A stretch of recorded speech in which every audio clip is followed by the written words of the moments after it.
7강 화평하게 하는 자로 살아내기입니다.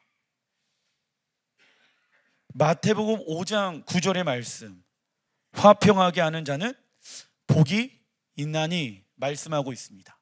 자, 화평, 히브리 원어로 샬롬입니다. 샬롬은 다른 말로 평화이지요.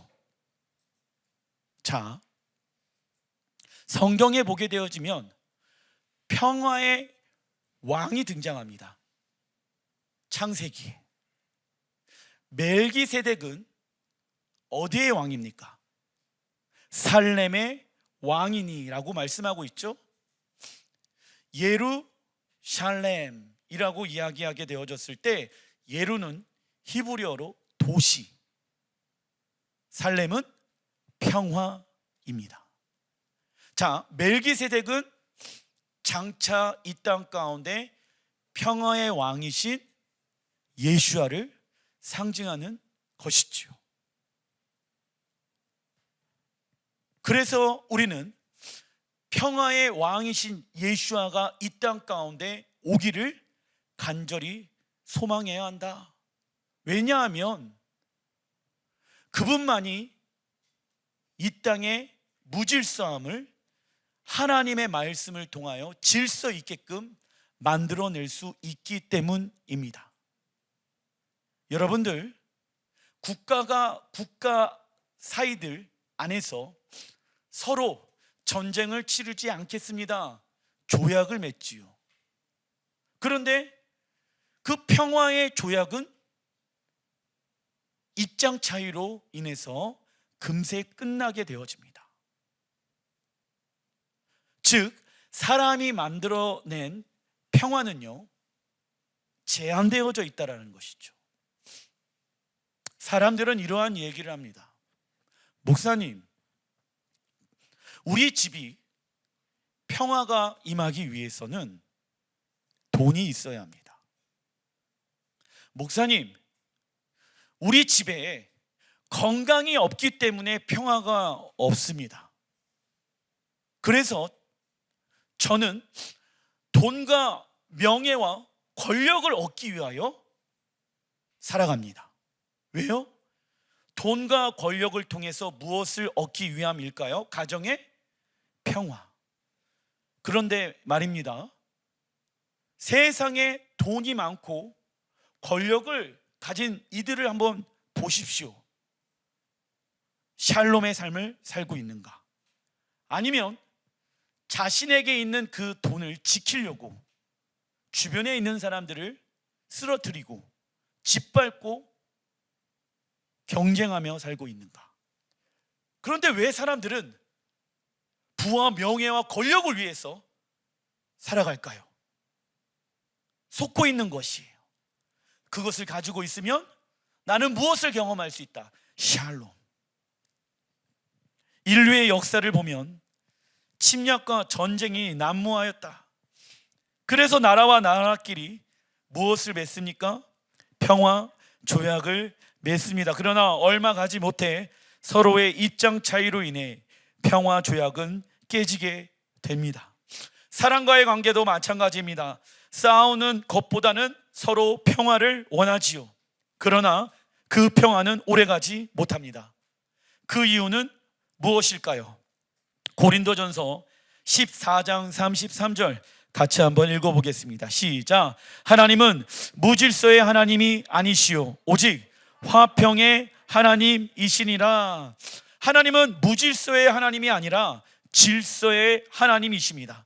그 질서를 따르는 사람들의 삶 가운데 오게 되어지는 결과는 무엇일까요? 평화입니다. 하나님은 이 땅의 모든 질서를 무엇으로 세워 놓으셨습니까? 말씀으로 세워 놓으셨습니다. 정의란 무엇입니까? 같이 한번 읽어보겠습니다. 시작. 하나님의 말씀으로 이 땅을 지탱하고 있는 것입니다. 나라의 정의는요, 반드시 올바르게 온전하게 세워져 있어야 한다.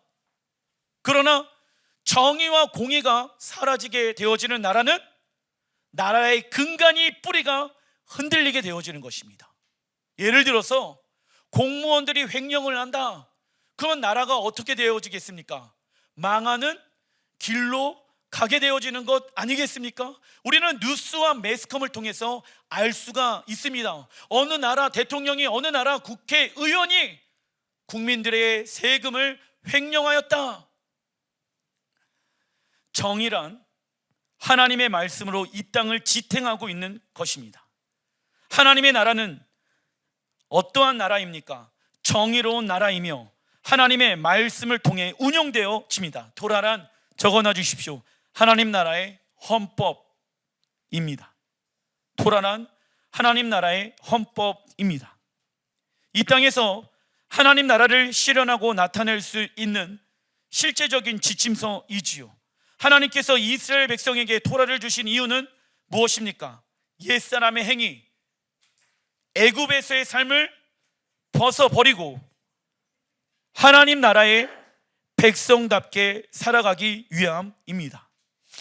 우리가 그 진리 안으로 들어가면 그 진리는 우리를 어떻게 만듭니까? 자유케 만듭니다. 그리고 이 땅도 자유케 되어지고 하나님의 평화가 임하게 되어진다. 그러나 이 땅의 질서인 하나님의 말씀이 무너지게 되면 이 땅의 평화는 깨어지게 되어집니다. 그 시작은 에덴 동산에서부터 시작하였습니다. 창세기 3장 8절 같이 한번 읽어보겠습니다. 시작. 여호와 하나님의 소리를 듣고 아담과 그의 아내가 여호와 하나님의 낯을 피하여 동산 나무 사이에 숨은지라. 아담과 하와가 에덴 동산에서 왕노릇하면서 하나님의 나라를 다스릴 수 있었던 이유는 자신의 이성적 판단과 스스로 취득한 지식을 따라 사는 삶을 내려놓고 하나님의 명령과 규례와 법도에만 순종하는 삶을 살았기 때문입니다. 그리고 그들은 무엇을 경험하게 되어집니까? 하나님의 권위 안에서 보호와 자유를 경험한다. 목사님, 저는요 교회에 오는 이유가 내 마음이 평안하기 위하여 옵니다. 그런데 여러분들, 교회만 와갖고 마음이 평안할 수가 없습니다. 무엇을 해야지 하나님의 보호와 하나님의 자유를 경험할 수 있습니까? 순종입니다. 순종이란 하나님의 권위 안에서 누리는 보호와 자유입니다. 교회에 오면 분위기가 그렇기 때문에 내 마음이 평안하다? 어떤 사람은요, 그래서 절에 가면 향을 맡으면 내 마음이 편안해요. 마음이 평안하기 위해서 맨날 교회에 와야 합니까? 집에서는 전쟁터인데 교회에만 평안하면 됩니까? 그렇다면 여러분들, 우리의 가정과 우리의 직장과 우리의 사업장과 우리의 가족들끼리 하나님이 주시는 평안을 경험하기 위해서 우리는 무엇을 해야 합니까? 하나님의 말씀에 순종해야 되는 거예요. 평안은요 그냥 얻어지는 것이 아닙니다. 평안은요 만들어지는 거예요. 무엇을 통해? 누군가의 대가지불과 헌신과 권리 포기를 통해. 자녀들이 평화롭게 먹고 마시고 잡니다. 왜요? 부모가 그 자녀들을 위하여 수고하고 헌신하고 있기 때문에. 부모가 자녀들을 위하여 희생하고 있기 때문에 자녀들은 부모 안에서 보호와 자유를 경험하고 있지요. 동일한 거예요. 여러분들의 가정 안에서, 여러분들의 사업장 안에서 하나님의 샬롬을 경험하길 원합니까? 그렇다면 순종하십시오. 순종해야지 평화가 옵니다. 아니에요, 목사님. 돈이 있어야지, 권력이 있어야지, 남들이 가지고 있지 아니하는 어떠한 물건이 있어야지 평화가 오는 건 아닙니까? 물론 잠깐은 우리에게 안정감을 줄 수 있지만 그 평화는 오래가지 못할 것입니다. 그러나 아담과 하와의 불순종으로 인해 그들은 하나님과의 관계가 끊어지게 되었으며 그들은 하나님의 음성을 듣길 두려워하였다. 이때부터 이 땅의 평화가 깨어졌으며 그들의 내면 안에는 끊임없는 불안과 혼란과 갈등이 일어났습니다. 처음 겪게 되어지는 마음이지요. 하나님의 말씀에 의해 살아갔을 때에는요, 옷도 필요 없었습니다. 왜? 하나님의 보호하심과 하나님이 주시는 자유함 가운데 살아갔기 때문에. 그런데 범죄하는 순간부터, 내가 주인된 삶을 살아가는 순간부터, 그때부터 고생하기 시작하고 스트레스 받기 시작하고 그때부터 갈등하기 시작하고 그때부터 내 마음은 전쟁터로 변화되어졌다라는 것이죠. 그리고 아담과 하와는 자신의 힘과 노력으로 가정의 평화를 지켜내려고 엄청나게 노력하였을 것입니다. 그런데 어느 날 그들의 첫째 아들인 가인은 동생 아벨만 없어진다면 자신의 마음에 평화가 올 거라고 생각하여 아벨을 죽이고 도망치게 되어집니다. 그 결과입니다. 창세기 4장 17절 시작. 아내와 동침하매 그가 임신하여 에녹을 낳은지라. 가인이 성을 쌓고 그는 장막에 거주하며 그는 수금과 퉁소를 잡는 모든 자의 조상이 되었으며 그는 구리와 쇠로 여러 가지 기구를 만드는 자요. 가인은 자신을 지키기 위해 평생 동안 성을 쌓고 불안에 떨며 살아갔다. 돈이 있는데도 불안한 사람들이 있죠. 더 많은 돈을 가지고 있어야 해. 가인과 같이 살아가는 것입니다. 그리고 그의 자손들은 우상 숭배를 하며 자신의 힘과 노력으로 평화를 만들려고 하였습니다. 그러나 사람이 만든 평화는 무엇이 있습니까? 한계가 있습니다. 예를 들면 우리에게 돈과 건강이 없어서 어려움이 오게 되어지면 돈과 건강이 있어야 평화가 올 거라고 우리는 생각하지요. 물론 잠시 잠깐 평화가 찾아올 수 있습니다. 그러나 또 다른 문제가 기다립니까? 안 기다립니까? 또 다른 문제로 인해 우리의 평화는 사라지게 되어진다. 그렇다면 어떻게 해야 우리의 가정, 직장, 교회, 나라, 열방의 평화를 회복하며 유지할 수 있을까요? 골로새서 1장 20절에 답이 나와 있습니다. 읽어보겠습니다. 시작. 그의 십자가의 피로 화평을 이루사 땅에 있는 것들이나 하늘에 있는 것들이 그로 말미암아 자기와 화목하게 되기를 기뻐하심이니라. 땅과 하늘에 있는 모든 것들이 평화를 회복하기 위하여, 그리고 그 평화를 유지할 수 있는 방법은 죄로 말미암아 끊어졌던 하나님과의 관계를 무엇으로 회복해야 합니까? 예수와의 피, 적어놔 주십시오. 예수와의 피로 회복해야 합니다. 사람의 노력으로 잠시 잠깐 참는 거 있지 않습니까? 그것은 한계가 있습니다. 그래서 여러분들 이러한 얘기를 하지요. 야, 참는데도 한계가 있다. 그런데 주님이 말씀하시는 거예요. 너희들의 가정, 너희들의 사업장, 너희들의 교회, 열방, 땅끝 예루살렘이 하나님의 샬롬을 경험하길 원하니? 그러면 하나님과의 끊어졌던 관계를 먼저 회복하라. 죄로 말미암아 끊어졌던 하나님과의 관계를 먼저 회복해야지 너희들의 가정과 직장과 교회와 이 땅과 열방은 진정한 샬롬을 경험할 수가 있는 것입니다. 다른 방법은 있습니까? 없습니까? 없습니다. 여러분들 부부싸움 하잖아요. 그러면 화해할 때 우리 다시는 그러지 말자 평화조약을 맺지요. 그런데 그 평화조약을 깨는 인간이 있어요? 없어요? 있죠. 그게 내가 될 수도 있고 상대방이 될 수도 있는 거예요. 그죠? 그런데 그 평화조약이 우리가 깨트리는 경우가 있다. 왜요? 하나님과의 관계가 멀어져 있기 때문에. 내가 하나님과 친밀한 관계를 갖고 있다 보면 이 말을 하면 그 사람과 샬롬이 깨질 것을 알까요? 모를까요? 알기 때문에 하지 않겠죠. 그런데 중요한 것은 그 사람과의 샬롬을 지켜내기 위함도 있지만 나에게 있어서 가장 중요한 것은 무엇입니까? 하나님과의 관계인 거예요. 평화의 히브리어 샬롬은 하나님과 나와의 관계, 나와의 관계, 나와 이웃과의 관계, 나와 세상과의 관계를 포함하는 관계적인 단어입니다.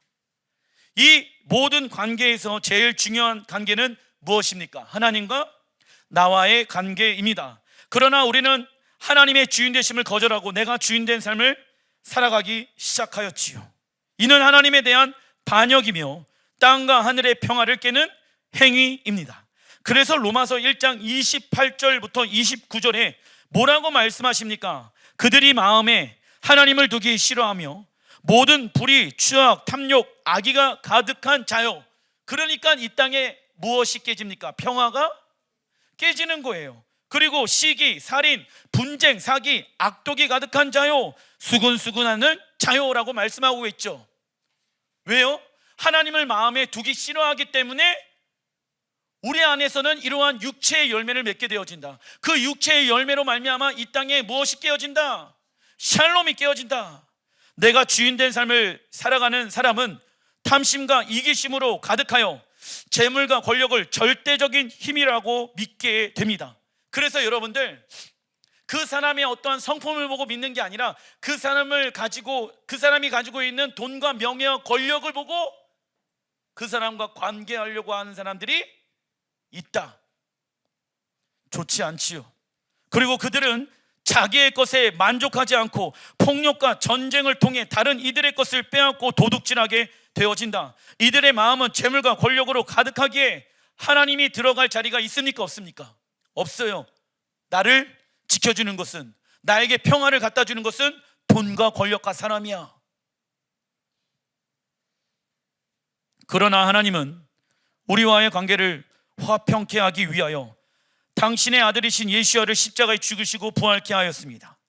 그래서 하나님이 주시는 평화는 자동적으로 오는 것이 아니라 무엇으로 만들어지는 것입니까? 나를 십자가에 버림으로 만들어지는 것입니다. 적어놔 주십시오. 나를 십자가에 버림으로 만들어지는 것입니다. 예수와의 십자가가 없는 평화는 무엇입니까?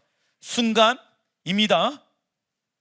아까도 말씀드렸던 것처럼, 목사님, 교회에 내가 오는 이유는 마음의 평안함을 위하여 옵니다. 그 사람은 교회에 와서 마음의 평안함을 얻을 수 있다 없다? 잠깐은 얻을 수 있겠지만 영원하지 못한다. 왜요? 나를 십자가에 버리지 않고 있잖아요. 나의 생각을 십자가에 버리지 않고 있잖아요. 평화의 히브리어 샬롬을 꾸며주는 단어는 실람이며 그 뜻은 대가집을 하다, 빚을 갚다 입니다. 우리가 있는 곳에서 샬롬을 경험하길 원한다면 우리의 자아를 십자가에 부인하는 삶을 살아가야 한다고요.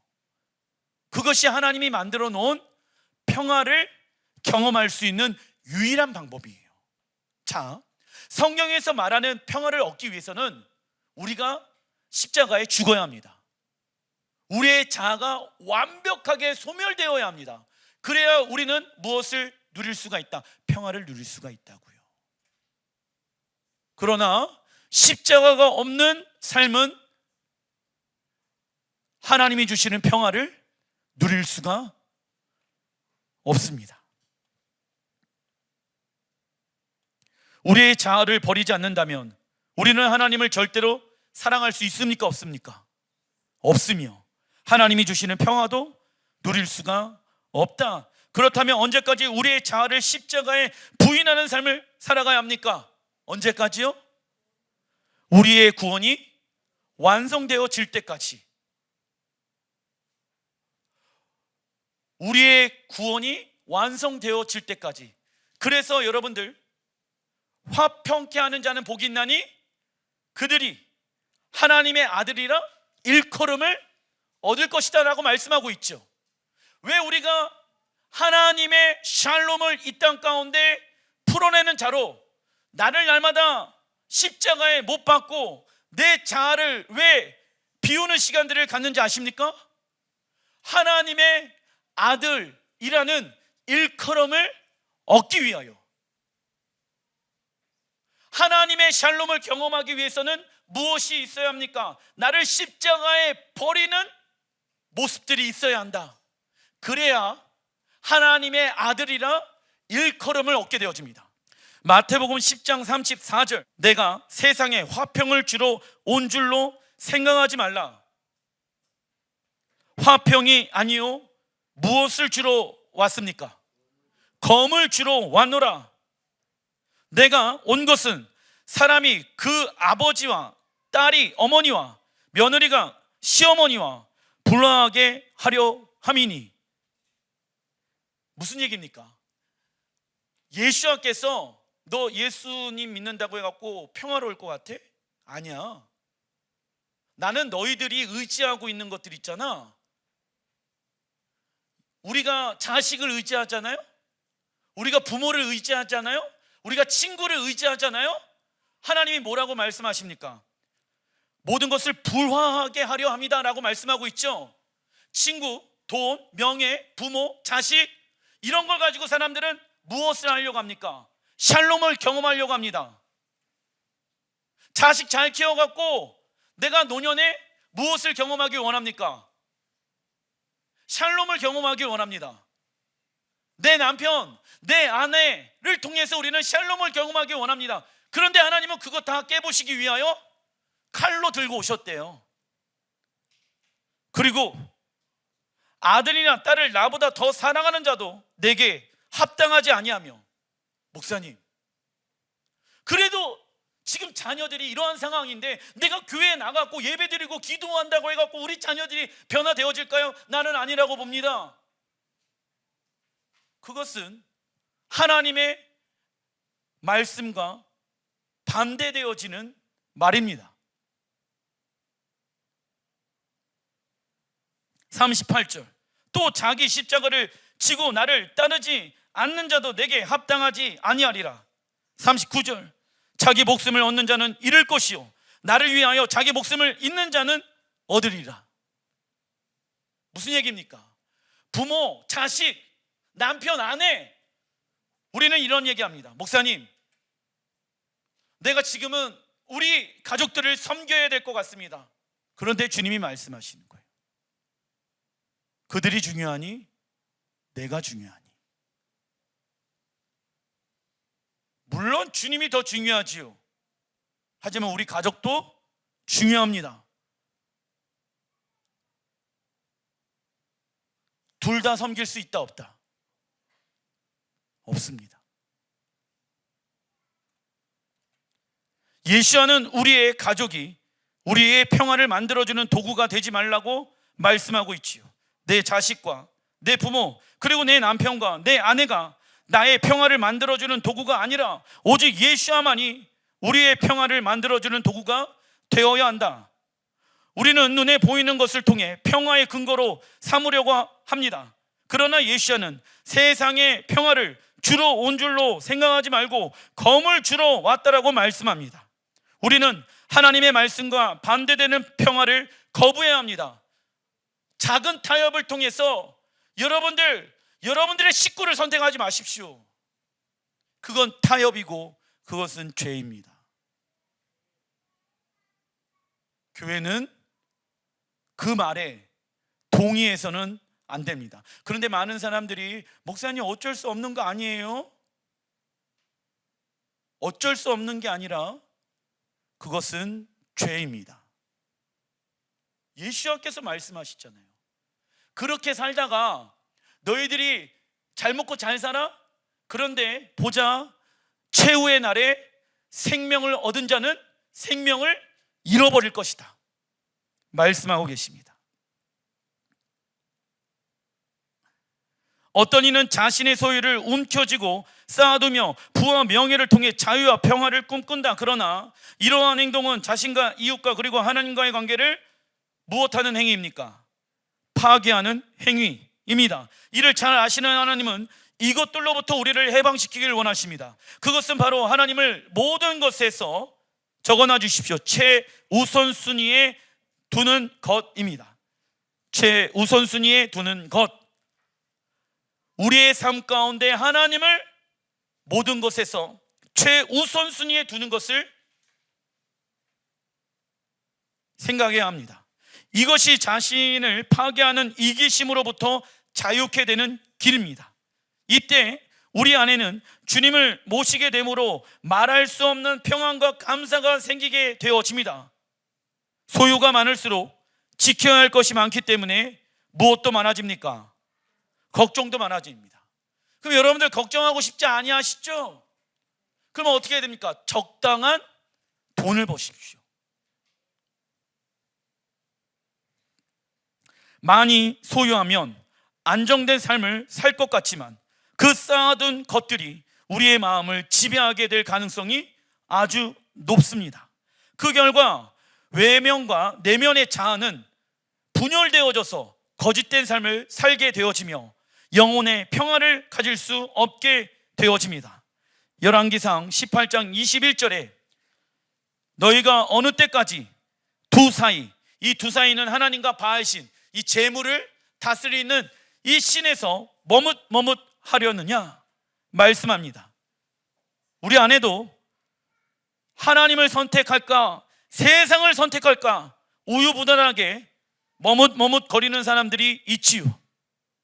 그러나 우리는 우유부단함을 멈추고 하나님을 마음으로 선택하는 것을 정해야 하며 따라가기로 결정해야 합니다. 그래서 우리는 하나님께 드리기를 힘쓰므로 탐심과 이기주의로부터 자유케 되는 것을 이 땅에서 훈련해야 한다. 이러한 훈련 가운데 우리가 기억해야 할 것은 모든 것의 주인은 누구이십니까? 하나님이시라는 것을 기억해야 하는 것입니다. 이처럼 우리가 하나님의 말씀에 순종하다 보면 우리의 육신의 것들은 정리가 되기 시작하며 평화가 임하게 되어집니다. 진짜 평화로운 사람은 돈이 없어도 평안한 사람, 그러겠죠? 먹을 것이 없어도 평안한 사람, 권력과 부가 없어도 평안한 사람, 살 집이 없어도 평안한 사람 누구일까요? 왕이신 하나님을 섬기고 있는 자들. 할렐루야. 목사님, 내 마음이 불안하고 내 마음이 평화가 임하지 못하고 있습니다. 주변에 그런 사람들이 있잖아요. 그러면 그분들에게 얘기해 주십시오. 당신에게 평화가 없는 이유는 하나님이 당신의 마음 가운데 왕으로 자정하고 있지 않기 때문입니다. 우리가 이렇게 살아가는 이유가 마태복음 5장 9절에 나와 있습니다. 화평하게 하는 자는 복이 있나니 그들이 하나님의 아들이라 일컬음을 받을 것이며. 나를 십자가에 버림으로 하나님이 우리에게 주시고자 하는 평화를 누리며 살아가는 이유는 무엇입니까? 우리가 주님 앞에 서게 되어졌을 때 하나님의 아들이라 일컬음을 받기 위함인 것입니다. 그래서 여러분들, 한 번 구원은 영원한 구원이 아니라 우리의 구원이 완성되어질 때까지 우리는 예수와의 십자가를 통해 평화를 누리는 삶을 살아가야 하는 것입니다. 하나님이 그리스도 안에서 우리를 용서하심 같이 우리도 용서할 수 없는 사람을 용서해야 하며 사랑할 수 없는 사람을 사랑해야 한다. 그래서 화평케 하는 일은 우리 그리스도인에게 주신 거룩한 소명입니다. 요한일서 1장 9절에 빛 가운데 있다 하면서 형제를 미워하는 자는 지금까지 어둠에 있는 자요 말씀하고 있죠. 우리가 빛 가운데 있다라고 믿는다라고 하면, 우리가 예수와의 안에 있다는 것을 믿는다라고 하면 형제 자매를 미워할 수 있다 없다? 그런데 누가 형제 자매를 미워할까요? 예수와의 빛 가운데 있지 아니하는 자들. 예수와의 빛 가운데 내가 있다는 것을 믿는 사람들은 용서할 수 없는 사람을 용서하고 사랑할 수 없는 사람을 사랑하기 시작한다고요. 우리가 가정과 직장과 학교에 살다 보면 형제 자매와 다투어서 평화가 깨질 때가 있습니다. 우리에게 있어서 가장 소중한 분은 누구입니까? 예수와 그분을 지켜내기 위해서 우리는 형제 자매를 사랑하기로 무엇해야 됩니까? 결단해야 합니다. 이웃 사랑하는 것은 따라해 주십시오. 이웃 사랑은 날마다 사랑하기로 결단하는 것이다. 왜냐하면 그 인간이 이뻐서 내가 사랑하는 줄 아십니까? 이쁜 짓을 너무 많이 해가지고 사랑스러운지 아십니까? 맞아요, 아니에요? 그냥 사랑하기로 무엇하는 것입니까? 왜요? 내 안에 계신 예수아가 너무 소중하기 때문에. 우리가 이웃을 사랑하기 위해서는 첫째, 무엇을 해야 합니까? 내 자신을 사랑해야 한다. 성경에서 말씀하는 자기 사랑이란, 읽어보겠습니다. 시작. 그리스도 전에 있는 자기의 모습을 부인하고 그리스도 안에 있는 자신의 모습을 긍정하는 것입니다. 둘째, 이웃사랑 어떻게 합니까? 하나님의 사랑을 지속적으로 경험해야 합니다. 우리가 하나님의 사랑 안에 거하기 시작할 때 하나님을 향한 감사와 기쁨의 감정이 생기게 되어지며 영혼을 향한 긍휼의 마음을 하나님이 부어주시기 때문입니다. 그러나 우리가 하나님의 사랑 안에 거하지 않는다면 이웃을 향한 감정과 마음에 무엇이 없어지게 되어집니까? 여유가 없어지게 되어진다. 내가 정말로 하나님을 사랑한다라고 하면 그 척도는 무엇을 보면 알 수 있습니까? 이웃 사랑. 고린도후서 5장 17절. 그런즉 누구든지 그리스도 안에 있으면 새로운 피조물이라. 이전 것은 지나갔으니 보라 새 것이 되었도다. 모든 것이 하나님께로서 났으며 그가 그리스도로 말미암아 우리를 자기와 화목하게 하시고 또 우리에게 화목하게 하는 무엇을 주셨습니까? 직분. 우리는 트러블 메이커가 되면 안 되고 피스 메이커가 되어야 한다. 그 사람이 가는 곳마다 분열이 연합되어지고, 할렐루야. 그 사람이 가는 곳마다 슬픔이 기쁨으로 변화되어지고, 그런데 그 사람이 가는 곳마다 자기를 무엇할까요? 부인하고 자기의 십자가를 짊어매고 주님을 따르기 때문에 그가 가는 곳마다 샬롬이 임하게 되어지는 거예요. 20절. 그러므로 우리가 그리스도를 대신하여 무엇이 되어졌다? 사신이 되어 하나님 나라의 사신이다. 그러므로 우리가 그리스도를 대신하여 사신이 되어 하나님이 우리를 통하여 너희를 권면하시는 것 같이, 그분이 우리를 위하여 십자가에 죽어주시고 부활하신 것처럼 그리스도를 대신하여 간청하노니 너희는 하나님과 무엇하라? 사신으로 살기 위해서는 먼저 하나님과 무엇을 해야 합니까? 화목하면 이웃과 평화는 자연스럽게 이루어지는 것이다. 하나님은 거듭난 우리에게 하나님과 이웃과 세상을 화목케 하는 직분을 주셨습니다. 우리는 하나님 나라의 사신으로 이 땅에 무너진 모든 영역의 질서를 하나님의 말씀으로 다시 세워가야 합니다. 그러나 사단은 평화를 원하지 않습니다. 예레미야 9장 8절에 그들의 혀는 죽이는 화살이라 거짓을 말하며 입으로는 그 이웃에게 평화를 말하나 마음으로는 해를 꾸미는도다. 무슨 얘기예요? 입으로는 야, 너가 이렇게 돈 벌면, 너가 이렇게 살면 너는 평안해질 거야, 돈에서부터 자유롭게 되어질 거야 라고 얘기한다고. 근데 마음으로는 저걸 어떻게 하면 이용해 먹을까?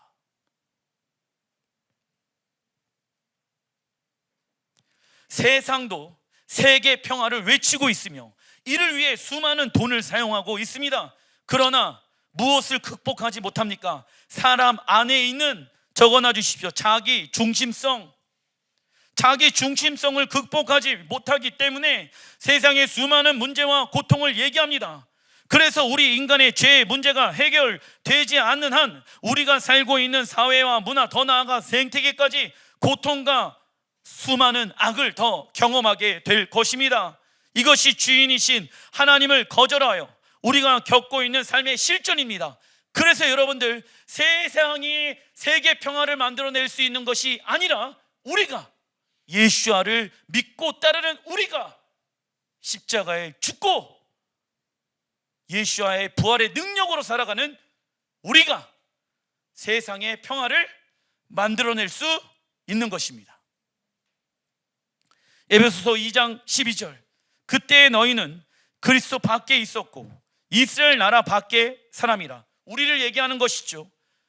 약속의 언약들에 대하여는 외인이요 세상에서 소망도 없고 하나님도 없는 자이더니 이제는 전에 멀리 있었던 너희가 그리스도 예수 안에서 그리스도의 피로 가까워졌느니라.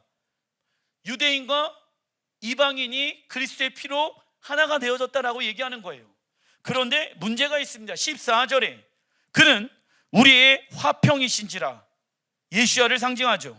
둘로 하나를 만드사 원수 된 것 곧 중간에 막힌 담을 자기 육체로 허시고. 15절 읽어보겠습니다. 시작. 법조문으로 된 계명의 율법을 폐하셨으니 이는 이 둘로 자기 안에서 한 세 사람을 지어 화평하게 하시고. 우리는 에베소서 2장 15절에 나온 법조문으로 된 계명의 율법을 폐하셨으니 이 말씀을 근거로 계명과 율법은 폐하였다고 이해해 왔습니다. 그러나 로마서 7장 12절에 뭐라고 사도 바울이 얘기합니까? 시작. 율법은 거룩하고 계명도 거룩하고 의로우며 선하도다 말씀합니다. 즉 법조문으로 된 계명의 율법은 모세의 토라를 말하는 것이 맞다 아니다? 아닙니다. 왜? 법조문이 되어 있잖아. 법조문. 로마가 이스라엘을 점령하고 있을 때 예루살렘 성전은 유대인이 들어가는 여인의 뜰과 이방인이 들어가는 이방인의 뜰로 나누어져 있었습니다. 그래서 여러분들 지성소로 들어가기 위해서는 이 여인의 뜰을 통과하여 지성소로 들어갈 수가 있어. 그런데 이방인들은 거룩하지 못하기 때문에 성전의 밖에 있어요. 들어가고 싶더라도 못 들어가. 그런데 예수님께서 이 둘을 어떻게 하셨습니까? 연합하게 하셨고 무엇으로 만드셨습니까? 한 세삼으로 만들어 놓으셨다. 그래서 이방인이든 유대인이든 다 어디로 들어갈 수 있습니까? 예루살렘 성전으로 들어가게 되어질 수 있다 라고 말씀하는 것입니다. 참고로 유대인이 지성소로 들어가기 위해서는 여인의 뜰을 지나가야 합니다. 그리고 이방인은 성전 바깥쪽인 이방인의 뜰에서만 있어야 합니다. 그래서 로마는 유대인과 이방인의 대립을 막기 위해 경계선을 그어 놓았고 그곳에다가 법조문을 세워 놓았습니다. 그러나 예수님께서 하나님과 인간의 막힌 담을 허무신 것처럼 이방인인 하나님을 만나러 성전에 들어올 수 없다라는 로마의 법조문을 폐한 것입니다. 그리고 하나님은 예수와의 피로 인해 유대인과 이방인을 무엇으로 만드셨습니까? 한 세 사람 적어놔 주십시오. 하나님의 권속으로 우리를 불러주셨습니다. 시편 122편 6절 예루살렘에 위하여 평안을 구하라. 예루살렘을 사랑하는 자는 형통하리로다. 히브리어 예루의 뜻은 도시이며 히브리어 살렘은 샬롬에서 파생되어졌으며 그 뜻은 평화입니다. 예루살렘의 히브리어는 예루샬라임인데 끝부분인 아임은 무엇을 의미합니까?